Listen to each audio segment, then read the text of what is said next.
Holidays are almost here, so I'm going to be doing a few different videos on Victorian era Christmas traditions, spooky, macabre things that they used to do during the holidays, and this first video is about ghost stories. Are ghost stories a Halloween or a Christmas tradition? Towards the end of each year, as fireplaces are being lit and hot cocoa is being made, Americans have made it a tradition to revisit some of their favorite classic holiday books and films, and of course, songs. How many times have you played All I Want for Christmas, or Last Christmas, or watched Home Alone once December hits in the course of your lifetime? But another end of year tradition that we tend to think of as more of a Halloween tradition or a fall tradition was once also actually a Christmas tradition, and that is telling ghost stories. Ghost stories were once a Christmas staple and reached their peak of popularity in Victorian era England.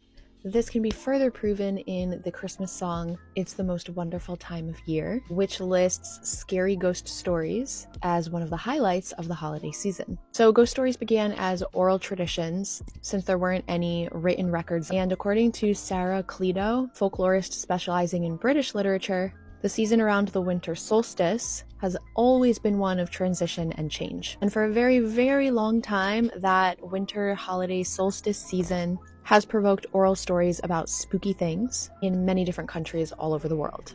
During cold, long, dark winter evenings before there was electricity, when families were already huddling by the fire at night, spooky storytelling gave people something to do. Then, once the development of the steam-powered printing press came about during the Industrial Revolution, the written word was more widely available. The ability to then print ghost stories gave Victorians an opportunity to commercialize on them and to commodify the oral ghost stories that were already being told.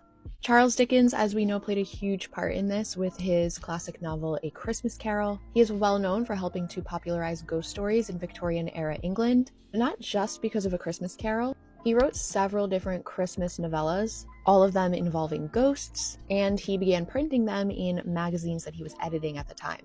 If you want to check out some Victorian-era Christmas ghost stories, this series is really good. The Valancourt Book of Victorian Christmas Ghost Stories. I have this one right here, or I have one of them. Maybe it's not this one.